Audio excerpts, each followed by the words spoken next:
Welcome to the official YouTube channel for the Colin Cowherd podcast. Go on, hit that subscribe button if you're new so you don't miss any of our great football content this season. You know him from the Josh Pate College Football Show. He's great, comes on the Herd volume as many times as we can get him on, we're going to. I don't know if you've been on the Herd yet. We'll get you on, I promise. So I defended James Franklin for years. I was like, listen, he's losing to Ohio State and Michigan. He's losing to the right people. I thought, you're a favorite. You've got a lot of high-end first-round draft guys. You got to win that game. But it was funny because I was watching. I don't go online very much, especially to like fan boards. But I did. I went to Penn State fan boards just to see their reaction. And then, we want him out of here. He's a bum. And my take is James Franklin is kind of what I think most college football coaches are. There's Kirby. There's Pete Carroll. There's Nick Saban. There's Urban Meyer. I think Chris Peterson's one of those. There's Dabo. There's like, in any industry, there's like 1%. And then there's a bunch of guys that are almost as good, but may not recruit as well, or they're not schematically as good. And I think James Franklin's in that. And I think if you gave James Franklin Dante Moore and Dan Lanning Drew Aller, they would have won the game. So I still think Franklin is a top of the class, not a top 6, but somewhere 7 to 15 in a sport with 140, FBS schools. Or have you lost faith in him after a game in which you're a favorite at home, probably the better backfield, an NFL quarterback prospect? Where do you land on him today? I don't think any differently of him, but I treated the Oregon game way, way bigger than I've ever treated a football game. And so I got to tell you a little backstory. You and I have apparently been singing out of the same hymnal, as Meemaw would say, about James Franklin, because he is very, very good. Never used the word elite, never used the word great, just very, very good. An 8th runger, what we would call him an 8th runger on a 10-rung ladder. So yeah. I remember even in the spring, I've been up there a couple of times over the past few months. They never shied away from this concept that this year we're all in. Kind of what Ohio State sounded like last year when I visited them in spring. We're all in. We're making no excuses or apologies about it. We're all in. All right. So every external dynamic edge imaginable you have on that Oregon game. They got to travel cross country. You got the bye. You got the experienced roster. They got newness everywhere. You got a way more experienced and veteran coaching staff. So all of that white out, you finally got it in prime time. I just felt like it was such a referendum moment. It's such an inflection point in time in the James Franklin Penn State era. And I know coming out of it, if you really want to just, shred the arguments, you could say it's just one game. It's just one conference game. They went to overtime. It's so much more than that. Anyone pretending otherwise is just ignorant of Penn State football and ignorant of the situation. So I think a whole new timeline started the other night. I said this on the following night's show. It may sound hyperbolic, but I'm dead serious about it. I think a whole new timeline got started. Now, here's what we cannot know yet. We can't know which flavor of timeline it is, because you could sell me on either of these things being the case in 2029, and I could believe you. You could sell me, number one, Franklin's no longer at Penn State because that Oregon game precipitated this really ugly slip down this slope where eventually neither wanted anything to do with the other. Maybe they just cut ties. Maybe it got really contentious, but he's not there in a couple of years. I could see that. I could also see him believing everything that I'm saying and you're saying about that game. That was the referendum game. This is where it's going to be the ultimate test of my way of doing things, the way I've built Penn State. And I think it was such a reminder that your best, given your current modus operandi, is not going to be good enough. All right, that's the absolute peak of this version of Penn State football, and it got taken down by probably Oregon, not even close to ascending to what they will become. So I could see him driving home that night. I could see him waking up the next morning. It's just you and you in the bathroom mirror and saying to yourself, this is it. Several degrees of change are needed here, there. Just rigid principles you've never bent on, you're willing to bend on. Now, there's a third rail where he doesn't know to do any of that, and just is what it is. I don't know where we're going with it, but I sensed the same thing you did. even the portion of the fan base, like I've got some Penn State folks on my staff who were the last holdouts, who always sort of shouted down the radical portion of the fan base when they would criticize him, fire James Franklin after a loss, and they didn't get overly emotional, which is what I noticed. They were almost, I don't know, they were apathetic afterwards, and it was kind of a shrug and, well, we know he's never going to be bad enough to fire, but we were also resigned to the fact that this confirmation. We're never going to see the mountaintop. Yeah, it's it's funny. Anytime Dan Lanning wins a big game, everybody's like, he's going back to the SEC. And I'm like, folks, Oregon has the richest, most committed booster in the sport. Their facilities are insane. Unbelievable home field advantage. And now they're in the first or the second best conference. It didn't validate. Like when Oregon, remember when they finished number 2 in the country, they beat Colorado? But I covered that team. They were small defensively. Yep. They had a couple good corners. Defensively, they didn't have NFL bodies. They've always had good quarterbacks and clever offenses. It was sort of like Harbaugh's first team at Michigan that won 10 games, and you're like, yeah, but they don't look like Georgia. They don't even look like Georgia. 8 years later, you're like, that looks a little bit like Georgia. Notre Dame, Brian Kelly. Remember that they get to a national championship game, and you're like, well, at halftime, he was laughing. He's like, yeah, we're not. We got to do better than that. We tried, guys. We tried. But Oregon's not that. Oregon's a great job. Mm-hmm. You don't leave Oregon. Like there's 7 or 8 jobs you don't leave. If you're winning at USC, LSU, Alabama, Georgia, Ohio State, Notre Dame, Michigan, just stay. I think Oregon is in that class, but it's remarkable how often, every time Dan Lanning, like Ohio State, he's going to get job offers in the SEC. Would you leave if you were Lanning and Auburn, Clemson offered you a job? No. My answer would have been different 10 years ago. No. I think I can accomplish everything there that I can accomplish elsewhere. I don't really think people know this. Look, here's what anyone needs to understand. Dan's not leaving Oregon. He's not leaving Oregon because at Oregon, it's the only place where you have a deal with the school and you've got a separate deal with Phil Knight, basically. I mean, we talk about buyouts all the time. And typically you're talking about, it's going to cost $8 million, $10 million, $12 million. When you really understand Dan Lanning's life there, you're talking about a $40 to $50 million buyout. No one's willing to hit that, nor should they. And even if it wasn't that, so let's pretend that wasn't the case. Let's just pretend all the rest of the dynamics were in place at Oregon. You mentioned facilities. Another thing people need to know is when you go up there right now, you sit in his office, you look out, it's cranes everywhere. It's earth moving everywhere because they're overhauling it again. So this time next year, they'll be ahead of the pack again on that front. But I just want you, everyone else, go back to that game against Penn State the other night and understand what you watched. Oregon, they recruited at a very high level already.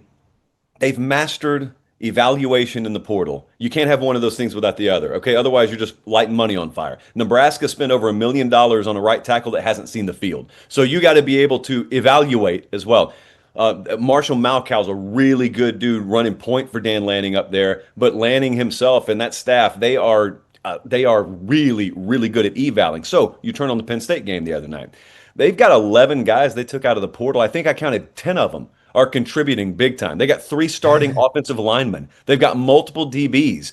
In fact, the guy that people were most crazy about, Mekhi Hughes, the tailback that came from Tulane, that's the only one that you would call quote unquote a bust. And he's not really a bust. He's just a depth provider. Right. They're doing stuff, in other words, that you used to get told you couldn't do. It was a chore. You had to clear the hurdle 150% of what the Southern schools did to get talent there. You don't have to anymore. You don't have to. So what's the downside? As long as you don't mind a couple of extra hours on your plane rides every now and then, you've got it set up there. He's not lying when he says they're all in on living in Oregon. Like, he's not lying about that. They just happen to find the right guy from the South who is the closest removed to a Nick Saban, to Kirby Smart, to now Dan Lanning. He looks like a psychopath. His eyes are really like that even when he just talks to you on a normal Tuesday over lunch. It fits. It's taken everything that you think is a stereotype because it's kind of true about Southern football culture and what's won down there forever, and you just transplanted it up to Oregon at the best of times. So you and I were at the USC Illinois game, and thank God I had cover because that stadium doesn't have much, and it was hot as hell. It was hot. I went to the Georgia game later that night, and it cooled off. I got cooler as I went down there. So we can argue about did they score too quickly. There's certainly an argument both sides. I tend to think when you're on the road, and you can get a touchdown, get it. But I could be wrong. But one thing that has been brought up, and I think it's fair, when Lincoln Riley was at Oklahoma, they did run the football. But the defense didn't feel like it made big stops in big moments. That was kind of the knock. Oklahoma under Stoops was a little bit more physical. So when Brett Venables took over for Lincoln, that's what he talked about. A culture of toughness. We're going to get more physical. There was this, and generally reputations can be somewhat generalizing or stereotypes, but there's some truth, grains of truth in everything. And so it was like they're wide, it's 4 wide, they're a little soft. So Brett Venables like, we're getting better, we're getting tougher. So he comes to USC. So Alex Grinch is a disaster, but he got on the plane. And we've talked about this. When you take a new job, whoever gets on the plane, they move their family. You got to keep them for 2 years. So he goes and hires D'Anton Lynn, UCLA's very, very smart defensive coordinator. Very good. And immediately, without great personnel, you're like, oh, this is an upgrade. And then I watched him against Illinois. And Illinois got gashed by Indiana. Mm-hmm. Illinois had struggled with offensive line protection. I watch USC, and they're young in some spots in the D front seven. They got pushed around. They didn't offer. You were there. There were big running lanes, like on every big third down. Once or twice, the quarterback was rushed. And my take is, and this was suggested, is it practice? Is there an element of this up-tempo offense that over the course of time, even Lynn's defense, up-tempo, it's getting softer. And my take is we all know there's a certain style from about October 15th on. It gets cold, it gets windy. I mean, they couldn't close out games last year, Josh, against Maryland, against Minnesota. They couldn't run the ball. Do you think there is truth in this? That, oh my God, we got the right defensive coordinator, and we can't go on the road and play smash mouth, defensive, in-your-face football already? Yeah, there can be. Okay, I would counter with this.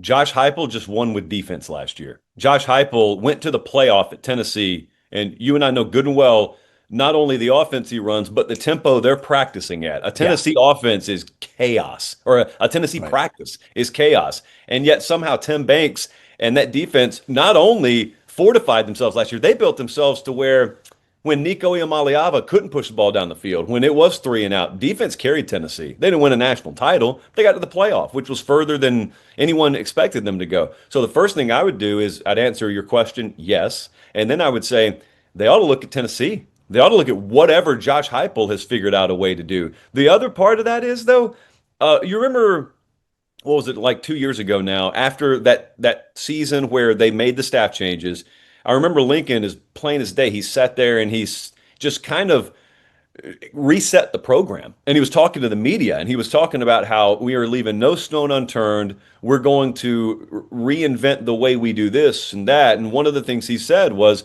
we're going to rethink the way we practice. This is going to be a top to bottom overhaul. Well, that's what he was talking about. Here's what you can't do overnight. You can't just overhaul the roster overnight with the kind of bodies they need. And so there's a part of me that thinks there's a lot of validity what you're saying, but I still think to myself, if they change nothing else, but I give them another cycle, portal and recruiting, to go just bring in the bigger bodies, which I trust that they'll do, how different does it look? Just how different does better talent make it look? Because when we went to that game the other day, that's one of the games where I made it a point to stand in the end zone because I wanted to see that. Early on, I wanted to see that. It was so glaring. They got pushed around. They got put on skates. It was so glaring. And then you work your way over to the USC sideline, and you can so clearly pick up on the fact that they know what's happening to them. They know there's not a whole lot they can do about it. They're gonna need picks, interceptions. They're doing special teams. It it's tough because the juxtaposition to that is later that night you go down to Athens and you're talking Alabama, Georgia, and it's just non-negotiables for both of those teams. We're going to load up on big bodies. The concept of us getting beaten because we're second best physically, it's not even in their lingo. They don't even understand how to speak that. They don't win all the games, but it's not because of what happened to USC. So you're still sitting there waiting for it. I'm still sitting here waiting on it. They made front office changes. Okay, they've got a high-rated recruiting class right now. I don't doubt they'll try and attack the portal like no one's business this upcoming winter cycle. I just hope philosophically that's where it is. Like, I hope those changes have been made to where it's just better players. I'm skeptical. You can hear it in my voice. I'm a little bit skeptical, but I'm still hopeful too because I think they got good people in the building there. Today's show brought to you by our new presenting sponsor, Hard Rock Bet. The leaves are falling, the stakes are rising, postseason baseball's here. Every swing absolutely can change the season. We got some great teams. How about Milwaukee? Dodgers have no bullpen. Milwaukee swept them this year. Keep your eye on the Mariners. Yankees, do they have good enough starting pitching? Step up to the plate, take a swing on Hard Rock Bet. New customers, all you have to do is bet $5. If it hits, you not only get your winnings, but also $150 in extra bonus bets. Plus, every day this week on Hard Rock Bet, you get a profit boost for a playoff baseball parlay. There's a new promo every day. Boost your same game parlay or SGP max so your bet pays extra winnings. So, if you want to see what everybody else is betting, who's going to homer, top picks, or parlays across any sport, the Hard Rock Bet app literally shows you. It's another reason to download the app. It's easy, 90 seconds. Just for the intro. Tap Discover, and you can see trending picks and parlays at any time. Download the Hard Rock Bet app. Make your first deposit. So when Kalen DeBoer got hired, Greg Byrne texted me after a tweet I sent, kind of to thank me, I think a little bit for the perspective I had, because after Kalen beat Georgia, I said, the media, myself included, and fans, success is hard. And it doesn't come as fast as we want. And so it's difficult. And people get worked up. And I'm like, Kalen DeBoer was a hard hire. Dan Lanning's from the South. Dabo Sweeney was popular. They're Lane Kiffin. There were a lot of potential hires post Saban. You could have argued they weren't going to get Sark because Texas money, but you could have gone after a Lane, a Dabo, a Dan Lanning. And he didn't. He went and got a Midwest guy that was at Washington, 3,000 miles away. And it's easy to go, he's got a great resume. The South is different. The intensity is different. Some Western people, like Chip Kelly one time, I think he was offered Florida. He's like, that's too much. I thought Philadelphia was rough. Like, that's too much for me. And Jim McElwain, who I knew from college, is like, yeah, it's just different. I'm more Midwest guy.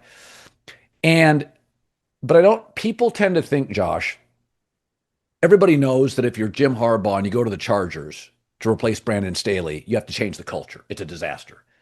But people think it's easy when you go to Alabama and you replace Saban. Well, you don't have to change the culture. Well, yes, you do. You have to be authentic to yourself. You have to be authentic. It doesn't matter what I replaced Tony Kornheiser. He was great. I still didn't do the same show Tony did. Right? I did a different show. So there were elements of the show you have to change. You have to change certain things. And that's not a knock. It's just, that's the reality. I think Alabama was a tougher job than you think. The pressure's enormous. They were struggling in the NIL to go to the top rung with some Ohio States and Georgias. And when they won that game, I found myself rooting for Alabama in that first half. I was like, God, this is good coaching. Jesus, this is good play calling. This is as big a regular season win, including Saban, in like 5 years. I thought it was so significant. And they've beaten Georgia plenty of times. Did you feel it felt more like that? More of a, beyond just a win at Georgia, it felt like, okay, this is the moment. I think it's one of the biggest games for the program this decade. That goes back to when Saban was still Yes. there. Yes. You cannot overstate the impact. I mean, think about where we are. We were talking about inflection point with James Franklin. Okay, different standard at Alabama. They've won their championships, but it was under the previous guy. New guy, you don't know, really. And go into the alternate universe where they lose that game. and they're coming out of Athens already a two-loss team, and you still got the rest of your conference schedule to go. You probably have four minimum losses staring you in the face. And what do? You mentioned Greg Byrne. Buddy, I wish you could have seen his face walking off that field Saturday night. Greg Byrne was the most relieved person in the entire building. That's the athletic director at Alabama, for those unfamiliar. Like, because his reputation's on the line with this hire as well. And the thing is, Greg Byrne's never doubted for a second that Kalen DeBoer's made of the right stuff. But you don't play 162 college football games. So it just comes down to these moments, like these key third downs and a sequence here and there that's going to determine whether you're a success or a failure that season. I got to tell you about DeBoer. When he got there, I used the word ignorant. Ignorant is not lack of intelligence. Ignorance is sometimes you haven't experienced something. And I think he was maybe a little bit ignorant to what you're talking about, the true Southern football dynamic. Like, I think he looked at it, and I know this because I talked to him about it. I mean, he just talked about winning principles, and he's right. The same stuff wins everywhere. It's just the surroundings, the externals are way different in the South than they are anywhere not named Ohio State, basically, right. outside of That's the right. South. I've said that for years. Ohio State's an SEC team North. That's the only one. So he got thrown into that, and as much as you try and wall yourself off from it, it's really impossible. You cannot wall yourself off from it. So I got to tell you now, people who have observed him from the outside may not see this. If you've been around Kalen, or even if you're just like a fan of the program, you follow him closer. He, since that Florida State game earlier this year, has been like the third verse of Lose Yourself. The part where it's no more games. I've been cut. I'm bleeding all over the place, but I kind of get it now. I kind of understand. Like, you get thrown into the pot and it starts to boil, and it either consumes you or you adjust, and then you thrive in that environment. And that's what I wondered about him, because I knew this time was coming. Saban didn't avoid it at Alabama, and he may be the greatest of all time. Urban didn't avoid it at Florida. No one avoids it. It's, do you adapt to it and thrive in it? Because that's the 1 or 2% that are cut out to coach in the SEC and major college football. And I'm telling you, it's like putting new keys in the ignition, and it's kind of turned in him. And there's a lot of what we would call DGAFness, DGAFness, that he kind of has about himself that is very indicative of someone who is now adjusted and who has acclimated to their surroundings and basically looked back and said, all right, game on. If this is how it works down here, game on. You mentioned the coaching job they did the other night.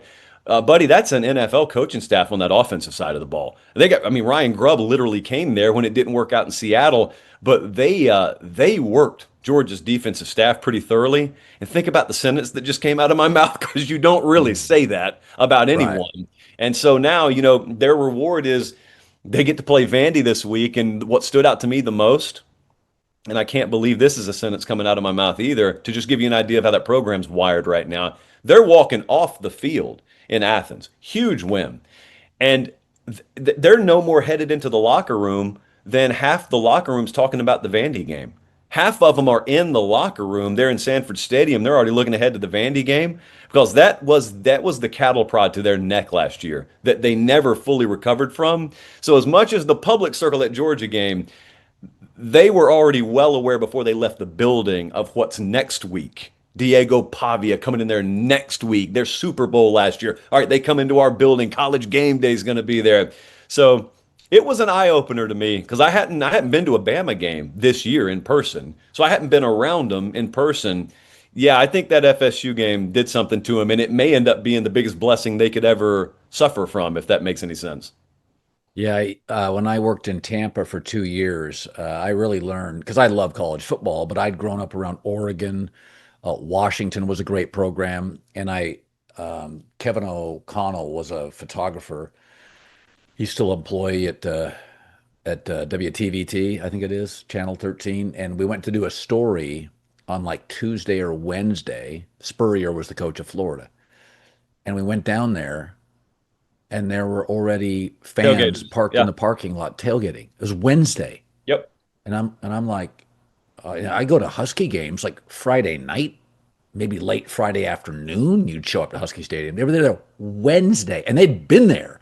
I mean, they had their their cooking utensils out. They were sitting in the chairs playing, poker. And I'm like, wow, this is different. And Yeah. then the funny thing is, I remember listening to Southern smaller market radio.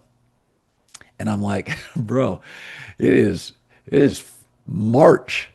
And that's all they're talking about. You Like, gotta you gotta live it. You have to have experienced it because the first job yes. I ever got on air was 1580. It's WIOL in Columbus, Georgia, and it's in the heart. It's right there, Auburn, Alabama, Georgia, FSU, Florida, Clemson, South Yeah. Carolina. The most underrated market in the South. It's like market 130 something in the country, but in the South, if you want to talk college football, it's great. And you could take a random Wednesday in June. NBA finals could be going on. It doesn't matter. We're talking about the right side of the offensive line, not the one deep, Colin. We're talking about rotational pieces over there, Yeah. and we're talking about, do we really think this JUCO kid from Pearl River, Mississippi, is really going to be able to shine there? And it's just so intense. You could back off. You could just shut up and let guys go for 10 minutes, and they're as well versed on it as they would be their own children and their own family and their own financial situation. It's really amazing. Cost of everything's still out of control, and many of us are relying on credit cards to cover essentials.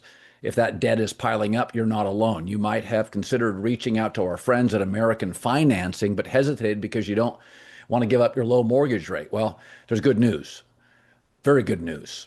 They've created the Smart Equity Loan.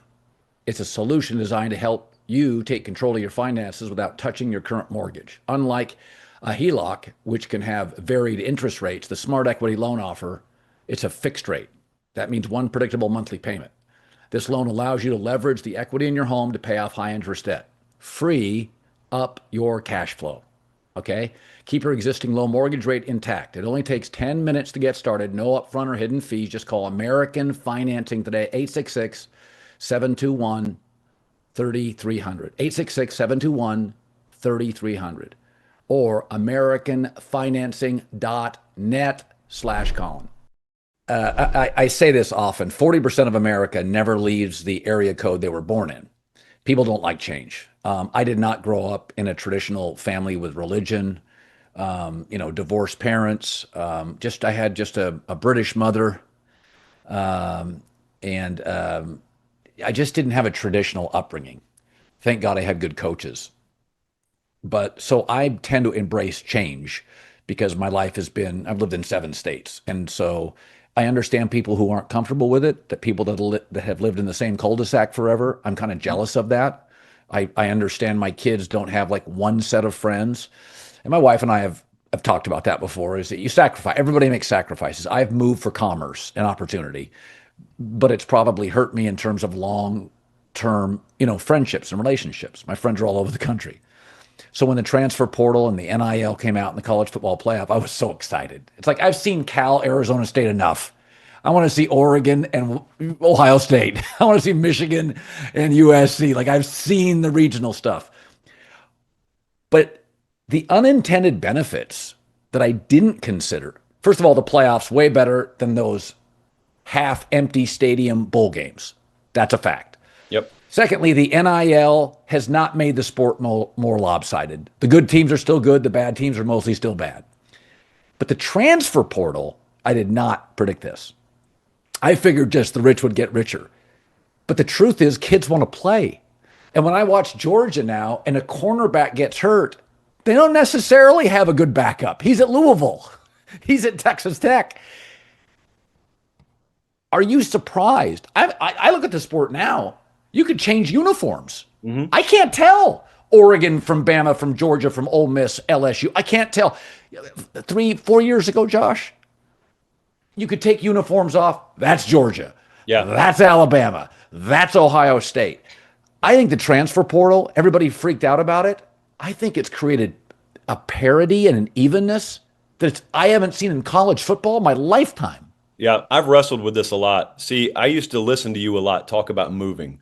And I was the person you were talking about. I grew up in West Central Georgia, never left there until into my 30s. And so I'm very rooted. And therefore, I like tradition. I like adhering to the stuff I've always known. All right, well, then work or opportunity moves me to Nashville. It's the first time I'd ever left home. First time I ever got out of my cul-de-sac, actually. So that my worldview and therefore my college football worldview kind of became rooted in that. So I was one that sort of was drug kicking and screaming across a lot of these lines. And there's always going to be stuff to complain about. So anecdotally, if you don't like something, you'll always be able to cherry pick. But I agree with you. And I've had to adjust my thinking / perspective on a lot of this because it's undeniable. When you look, I mean, Texas Tech could compete literally this year. They could compete for a lot more than a Big 12 title. Like it could happen. And so what I've picked up on is everybody knows the transfer portal is a big deal. That's a very 50,000-foot evergreen headline in college football. Drill down a little bit. When we talked about Oregon a little while ago, when we talked about Texas Tech, like I just did something on our show the other night where I looked at the hit rate.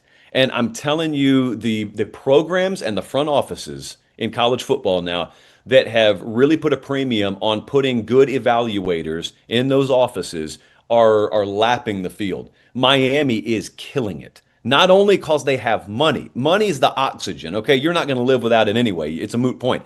You got to have the money and then spend it properly. And everyone's spending. They're going after the same players. So there is still very much a recruiting element to it, but there's also a really, really big evaluation piece to it. So Miami, they just overhauled their entire secondary, Colin. Yeah. There's one, O.J. Frederick, you'll see him Saturday against Florida State. He's the only holdover. They looked at it and said, this is not good enough. We just wasted Cam Ward last year. So they just imported a whole new secondary. They hit on all of them. Oregon has 3 starting offensive linemen from the portal. Not to mention, they got Dante Moore back at quarterback. He's so good, by the way. The kid who is starting and shining at Cal right now had committed to Oregon, went to winter playoff practices, and realized Moore was so good, he asked for his release. He said, I'm not going to be able to start here immediately. So I want to go somewhere else. And they hated it, but they let him go. But look at Texas Tech. Look at what they're doing. LSU, LSU's a wreck right now, but not because of what Austin Thomas, who's the GM there, and they did defensively, because they've gone from in the 80s to the 50s to now the teens in national defensive rankings because of the portal and evaluation in the portal. They're not missing on guys, is my point. What they did not do is they did not go get a right tackle. They banked on the fact they could develop one in-house, and that has failed, and that's why offensively, that along with quarterback injury is what they look like right now. But yeah, it's really amazing. And what it also does is, I was at Tennessee last year, the week of the Bama game, and a lot of the staff was already talking about their concern about their offensive line the following year. Well, offensive line's not an issue for them because they were able to rectify it in the portal.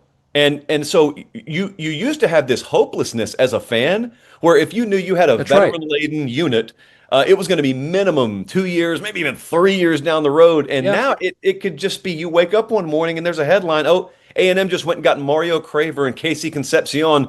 We have an explosive downfield passing game now. And we didn't 2 days ago. That's great, Dad. Was that like it was when you were growing up? No, it was not. No, it was not. No, listen, I grew up in the Northwest, and, even Don James, you had these down 3-year cycles, and Don was like Nick Saban, quoted him at his death. And Washington was great, but you'd have down cycles where you missed on a recruiting class and you missed on 2 tackles. All right, we screw that up. Let's go into the portal. So I love what it's created, which is you could just interchange uniforms, and the top 12 teams, it just depends on the Saturday. It depends on who has the better game. I mean, good God, USC and Illinois. I'm like, well, I like USC's quarterback and that Lemon kid more, but everything else looked pretty even. So Quick Trip found this video from a few years ago where I swore off coffee shops because they kept increasing prices. But Josh, you're telling me Quick Trip might change my mind. I think so, man. They have fueled my fall tours for a couple of years now.